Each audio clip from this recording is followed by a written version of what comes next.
If everybody remember I talked about the right way versus the wrong way? And I talked about that equilateral triangle.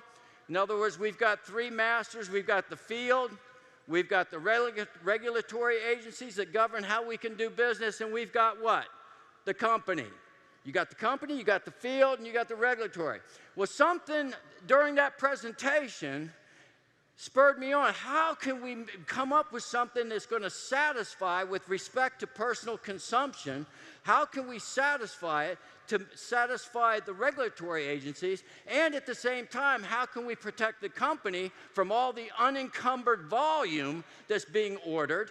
Okay, do you know what I mean by unencumbered volume? I'll explain it again. Unencumbered volume is volume that is ordered to go, that supposed to go into your physical inventory to resell. But we don't know. Has everybody got that? And how do we know that when you label something personal consumption, personal use, that you're really consuming it? You see? Now, the regulatory agents, they don't have a problem with David being his best customer. Is everybody with me? They don't have a problem with that. They don't have a problem that he uses the products that he sells and represents, and his whole household uses it. But what they want to do is make sure, provided it is real demand and not just being ordered, unencumbered, to manipulate and game. They don't like that, okay? But they will allow it as long as there is proper what? Documentation. If you have the ability to track it and back it up, and you have the reporting to enable yourself to audit it, they got no problem with it. We're going to come up with an inventory management. Here's how it's going to work. This is going to go live August 29th, August 29th. The reason it's going live August 29th is you're going to get a whole month to load it up. I'm going to show you what I mean. You're going to load up your current inventory right now. You get a whole month to load your current inventory, and then it'll go in effect it'll be a quarterly inventory management program. So what will happen is it'll take place and go in effect in the fourth quarter this year. We're going to give you a whole month to load up your current inventory. This is how it'll go. When this launches, you'll go to ordering, inventory management, and you'll see up there on the right, existing inventory. So what will happen is you're going to be able to load everything you have sellable, that's sellable. Okay? Not the stuff, not the half a bottle of Fix that you've got or the half a, tube of two. No. You with me? Okay? Jim asked me about that. No. It's the stuff, all the inventory that is in resellable condition. You with me? You're going to load it up, and you can put it in there. You're going to go to the product code, and then you're just going to load in the code number and everything you have. And what will happen, you pick up you put the quantity in that you have. So here you've got, let's say, two single bottles of OPC3, 90-day servings. With me? Okay. So you load 2 in there, and you can load everything all at one shot.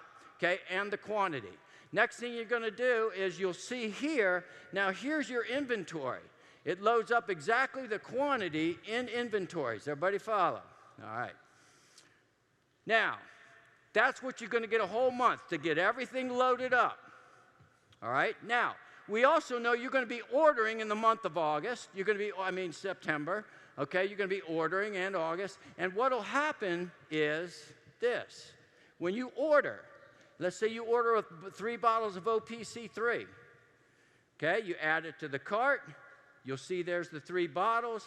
That's an example of you're loading your cart, you're going to continue. Automatically, that 2 bottles of OPC3 went to 5 bottles. It automatically load the inventory from there forward. You with me? Now, if you drop ship a product to a customer, that's not unencumbered volume. That's already been assigned. It's sold. Okay? People that order product from your shop.com site, customers from shop.com, that retail receipt's already been documented, and it's been put in your Form 1000 areas. Everybody follow this? We're talking about unencumbered volume that's coming to your physical inventory. Now, what will happen is it will automatically load when you place that order. All right? Now, sales receipt entry. You'll still go to the same place that you went to create a sales receipt entry. Okay, so I sold a bottle of OPC3, let's say, to David, all right? I want to create that receipt, all right? Well, remember when you had to go and you want to create receipt, you hit preferred customer and you got what? 63,000, all the way back to 1994, whatever it may be. You got 63,000 names, and you got like, okay, Mary Beth Ebert, ease. Well, I got to go through 7,700 people to finally get her, click on her name, and then it populates to see if it's the right person. Well, now you're going to be able to search by the person's name or their email address, okay? And it comes up, and let's say I was looking for Ricky McDaniel. I've got Ricky McDaniel up there. I select him.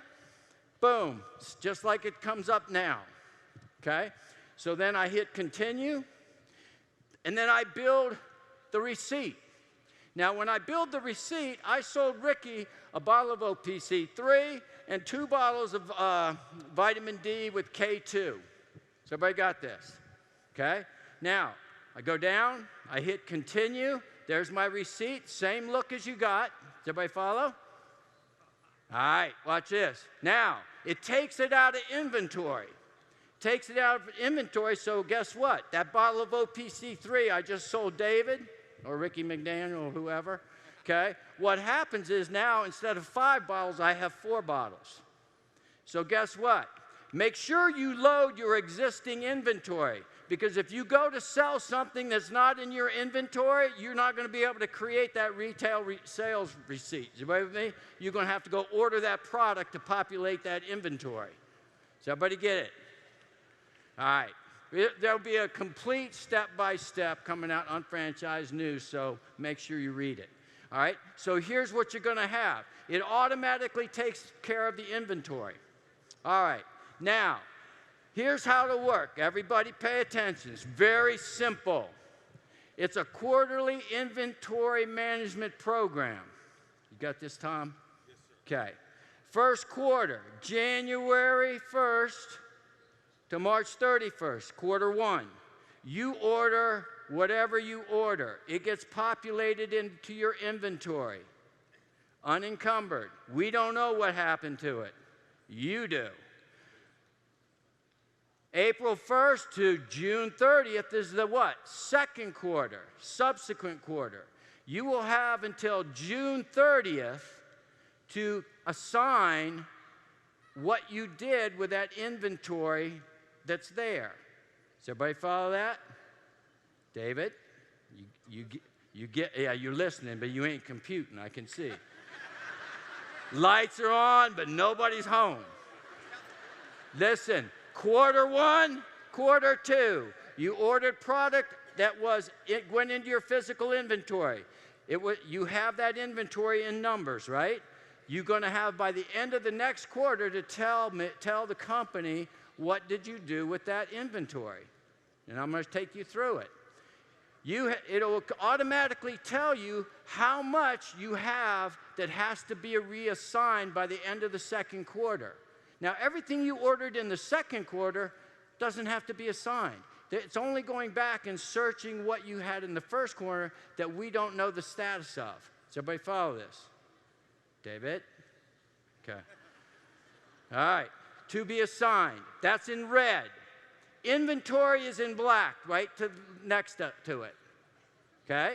Now, you're going to assign the quantity, whether it be 3, all 4 bottles. What did you do with it?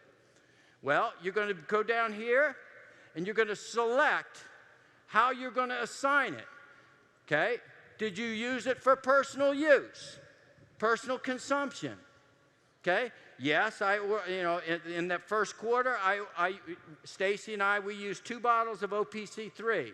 We used a bottle of this, a tube of this, a jar of that, whatever it may be. And that will come off of that inventory in red. Okay? So it could have been personal use. Or maybe you want to roll it over in the inventory into the next quarter, which you can. You could take all of those in red and roll it over to the next quarter if need. Does everybody follow this? Just like regular businesses do. Okay, now, the other thing is you may have used some for promo. You may have ordered a box of what? Isotonics Daily Essentials. And I gave them all away. I used them for advertising. Okay? I gave a Lumiere de Vie skincare product, and I gave it to one of my best customers that orders about 350 BV a month. Okay? I said, hey, help me out. I value your opinion. Please try this. Tell me what you think. She used it, and she's been a repeat customer of that product at $90. Okay? So what did I do with that Lumiere de Vie product? I promoted it. I used it for advertising. Or maybe you gave a bottle of this away or a jar of this or whatever it may be. But you're going to document that you used it for promo and advertising.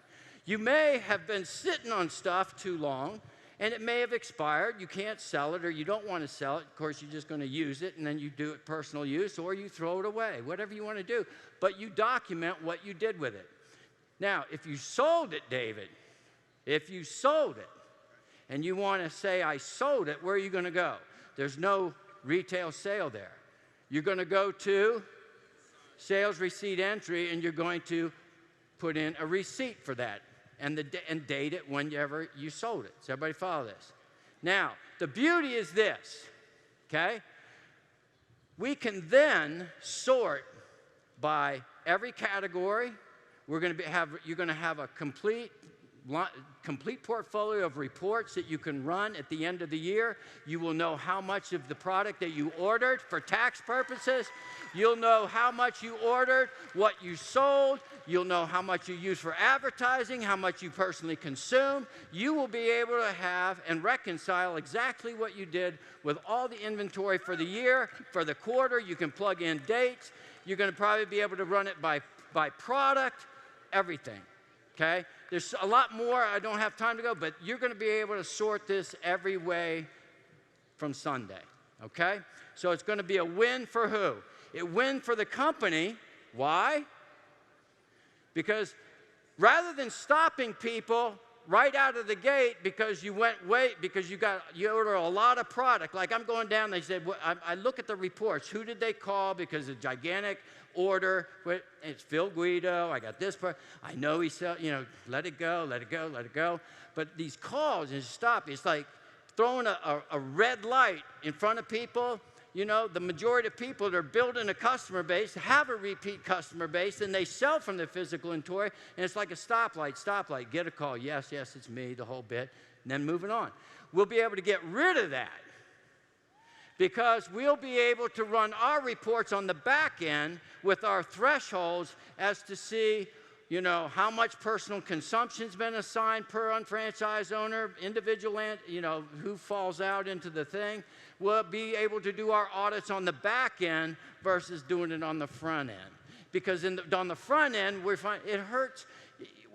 We're making the masses that are doing it right to catch a few evildoers, if you will. You with me? Okay? So we'll be able to get rid of that.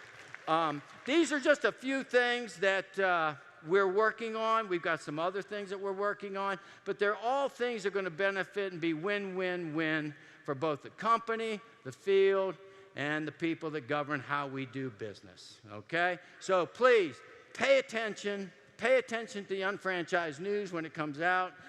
It will go live August 29th, but be prepared to start loading your inventory up, okay, into your system, all right? All right.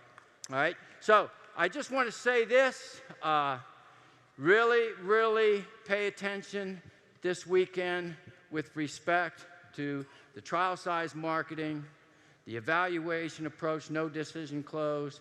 JR is going to talk about imprinting, okay? And what he means is people do what you do. People do what you do. They don't do what you say to do. Okay?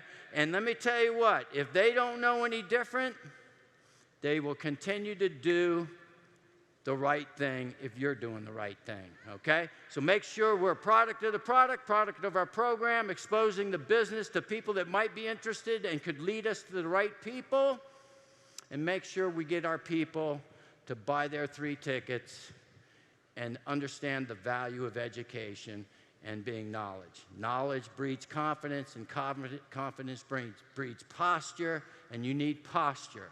You need posture to do this business.